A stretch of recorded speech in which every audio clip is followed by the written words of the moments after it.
What if Midway had satellites? No fog of war, just razor-sharp orbital vision, 1,000 chat threads, and the world's most expensive loading wheel. Picture black and white stick figures on carrier decks labeled Akagi, Kaga, Soryu, Hiryu facing Enterprise, Hornet, Yorktown. Every set of eyes tilted skyward like space is about to DM them victory. Cloud cover 97%. Recalculating, tech promises certainty. The Pacific counters with crosswinds and flight decks that don't care about your perfect plan. Japanese staff pinch to zoom on an orbital map like they're shopping. Americans drop waypoints on blue water like sticky notes on a hurricane. Everyone knows where everyone is. Everyone races to be first. Meanwhile, fuel drains, pilots hit the wall, and a single crowded runway, also known as a carrier deck, decides who fights and who floats. Notifications, deck state switching bombs, torpedoes, ETA-17M. Fuel state critical, proceed anyway? Here's the seduction of modern tools. If you can see it, you can control it. Here's history's punchline. You can see everything and still be late. Our story starts when both sides believe they have satellite-level awareness and the ocean just smiles back. The secret isn't secrecy anymore. It's timing, deck cycles, and a little spinner that appears at the worst possible second. June 1942. For Japanese fleet carriers steam east to erase Midway and the U.S. Pacific Fleet. 3 American carriers lurk northeast of the atoll, guided by code-breaking and a healthy respect for luck. Midway is a knife fight on a football field. Ocean is massive, the strike window is measured in minutes, and every deck cycle is a tightrope over gasoline. Here's what really decided the battle before our imaginary satellites ever logged in. Search arcs are fragile. A single late scout, hello tone number 4, can wobble an entire plan. Cap must sit in the right altitude band at the right time. Strike groups need fuel to get out, find, hit, and get back. Deck crews juggle bombs, torpedoes, and refueling hoses on a moving runway while admirals change their minds. The U.S., half-blind, throws torpedo squadrons into the grinder and pays for data in blood. Dive bombers stumble into a gap in the clouds and catch 3 decks hot with fuel lines humming. Timing isn't everything, it's the only thing. Notifications, search lag, scout delayed. Deck constraint, 1 runway, many problems. Fuel, feelings. Japanese planning disperses strength and assumes clockwork obedience from weather and the enemy. American planning embraces chaos, moves fast inside it, and bets that aggressiveness plus code-breaking will bend probability. Neither side escapes physics. Aircraft burn fuel on schedule. Cloud cover arrives on its own. Pilots tire whether you shout or whisper. Beneath the hero shots of carriers at speed lies the fatal flaw. If your deck is armed for the wrong target at the wrong minute, your surprise becomes a cell phone. Notifications, arming switch bombs, torpedoes bombs, CAP altitude mismatch. Recovery cycle collides with launch, resolve?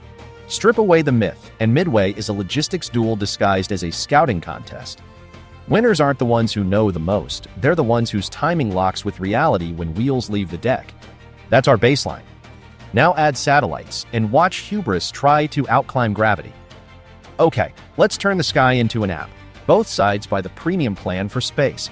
Hito Butai boots a glossy dashboard, live EO/SAR overlays for when clouds flex, thermal hints of hot flight decks, wind vectors marching across the grid. The US opens CarrierOps.app. Midway's AA Guns icon sits like a tiny porcupine, while blue ribbons track Task Force 16 and 17 sliding east like they're on rails. Nothing looks easier than war when the UI is clean. Notifications, new satellite pass in 13 minutes and 57 seconds. Prioritize carrier group, red. Cloud fraction rising. Fall back to SAR. Recalculating strike window. On Akagi's flag bridge, stick figure staffers pinch to zoom the ocean. An icon tagged Yorktown, jitters between decoy and probably real because the classifier can't decide if it's an escort screen or a very confident cloud. A liaison types into combined ops chat as if ordering lunch, request golden minute deck state before launch. Over on Enterprise, a lieutenant layers weather and sea state, flips on auto-track Hito Butai and draws a need funnel for dive bombers. It's so beautifully rational you almost forget that fuel burns in minutes and pilots are people. Notifications, bandwidth contested, weather radar preemption. Optical feed degraded, sun angle plus cumulus. Deck state 68% hot. Paradox number 1, the more everyone sees, the more both sides try to thread the same microscopic needle. Surprise evaporates, timing becomes religion. Japanese planners stack 2-wave strikes synchronized to the second the Americans start recovering cap. US planners build a cross-vector punch to arrive just as Japanese decks light up for rearm. Everyone wants the golden minute, that glittering point when hoses are out, bombs are staged, and decks are most killable. Golden minutes hate calendars. Notifications, downlink hue full, golden now adjacent. Token expired, log in to confirm deck state. AIS spoofing suspected, do not trust friendly tugboat emojis. Chats bloom with confidence theater. Hashtag Keto cap density sufficient push strike. Hashtag Task Force 16 hold 6 minutes for deck confirm. Admirals type like authors of destiny. Pilots wait on ladder rails breathing gasoline. Deck crews flick chalk off tires and glance at the sky the way you stare at your phone while a progress bar mocks your life.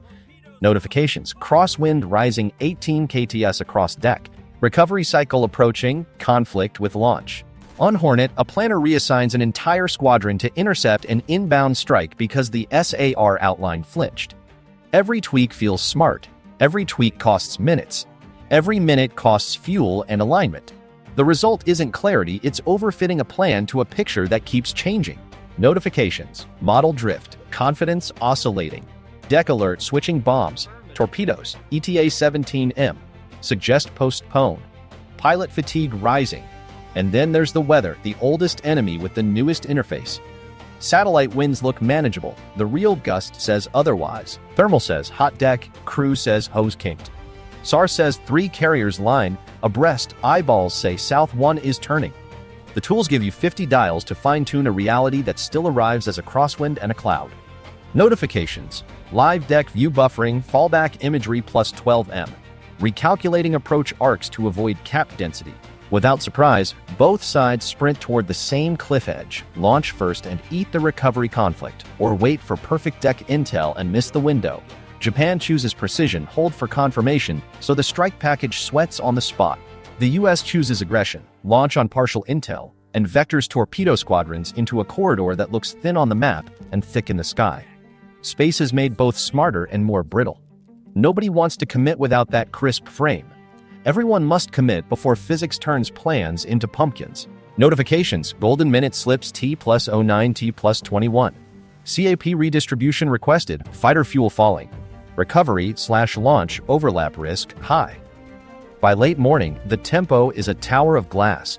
It reflects beautifully. It also shatters beautifully. Staff officers point at tiles and say, now. Pilots throttle into haze. Deck crews sprint, then stop, then sprint again because the target changed in chat. Satellites grant a God's eye view, feet remain stuck on a rolling runway with one elevator and a line of airplanes that refuse to be in 2 places at once. Omniscience sounds like victory until it meets a crosswind and a clock that won't bargain. The first crack appears on Kaga's deck. Perfect intel says now, but now collides with recover cap or lose cover. A staffer opens a new thread hashtag deck deconfliction, and the thread does what threads do. It eats time. Notifications, recovery cycle conflicts with launch. Fighter fuel low, bingo 11M. Recalculating, new launch T plus 07. Across the grid, Enterprise's planners wait for the golden minute tile to turn green. The feed spins. Pilots sit on the catwalk, eyes on the windsock. A petty officer kicks a hose with the resignation of a man who's fought more hoses than enemies. Notifications, live deck buffering, fallback plus 12M, 63% confidence. Japanese precision becomes a glass sculpture. Staggered strikes, textbook cap ladders. Physics taps it with a spoon. A gust forces a wave off. A 0 on fumes calls bingo. The arming switch timeline, bombs. Torpedoes, slips 3 minutes because a dolly wheel jams. Space knows exactly how late you are. Space cannot pull the dolly. Notifications, arming delay plus 03:12 window narrowing. Cap density below threshold sector 240 to 300. Recommend launch anyway, risk. US torpedo squadrons efficiently vectored by satellite to the shortest path. Discover the shortest path is where cap is thickest. On the map, tidy arrows, in the sky, a meat grinder. Radios go from steady to frantic to quiet in too few miles. The issue isn't ignorance, it's committing based on a beautiful picture that updates slower than bullets fly. Notifications, projected losses high. Proceed on partial intel? Y/N. Users selected Y. Meanwhile, Hiryu holds for deck state confirmation on the American carriers. Confirmation arrives right after the Americans. Change their deck state. Timing is a bully. It steals your lunch and asks for bus fare. Notifications. Target now recovering, not launching.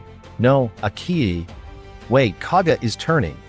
The satellite mosaic drifts a little. The SAR blob looks like 3 carriers until it looks like 2 in the hope of a third. Notifications. Classification wobble. Possible shadow ship. Confidence oscillation 0.54 left-right. Arrow 0.71. Japanese coordination hums. Until it doesn't. A neat 2-axis strike converges a touch early on one vector and a touch late on the other because the crosswind at 15,000 feet wasn't quite as advertised. Both waves step on each other's comms. The cap ladder bends to the wrong quadrant for 90 seconds, forever in deck time. A cart snag here makes an escort peel off there. A pilot waiting for the perfect vector now needs to ditch, somewhere. Notifications. Fuel critical for outer screen. Escort fighter count below ratio, leakers. Then the American miracle that really happened at Midway happens again. Less miracle, more inevitability in this timeline, a gap in the clouds, decks hot, carriers turning into the wind like bright arrows. Enterprise's dive bombers arrive on the hinge of luck and nerve. The live deck tile finally snaps from spinner to clarity. 3 decks bright, hoses out, plane spotted. A green checkmark appears 1 second after the first bomb does. Notifications, live confirmation, target deck hot. Causal chain updated post hoc. Kaga and Akagi pay for the timeline in fire. Soryu follows. The satellite UI offers exquisite damage overlays, pixel-perfect burn patterns, while deck crews sprint through a black and white hell of avgas and hot metal. A spaceborne truth arriving 1 beat late as a poem about what you can't fix.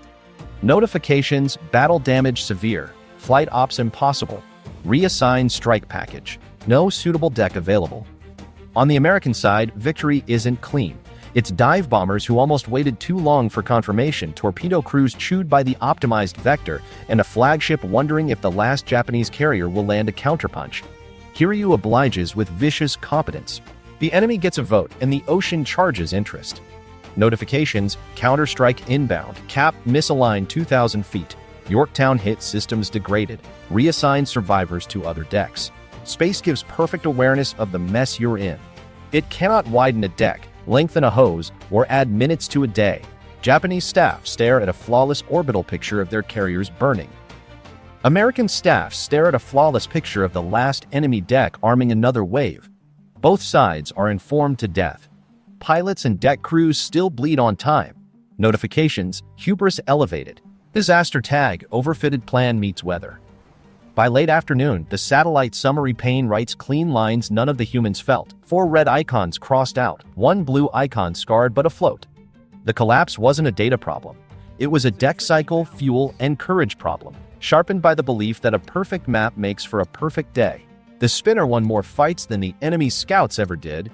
Here's the bitter little secret. Tools amplify intent and error. Satellites kill surprise, they don't kill friction. In our What If Midway, both sides knew more and suffered faster. The decisive variables refused to move: deck length, crew speed, fuel, wind, cloud, nerves. Logistics is not a subplot, it's the protagonist.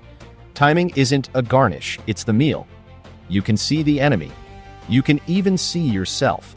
But the fatal flaw, the hubris, is believing that seeing equals controlling. The ocean doesn't read your notifications. Flight ops don't care about your clean UI. The spinner appears exactly when you most need it not to. Recalculating isn't a strategy, it's a stall. Midway's real lesson survives the satellites. Commit with imperfect data or watch the window close. Align deck cycles with the weather, not your ego. Protect fuel before pride. And never forget that reality will always outvote the prettiest picture. If your plan only works when the feed is live, you don't have a plan, you have a wish. Notifications, hubris muted. General reality online. Next episode queued. What if Wi-Fi reached Waterloo?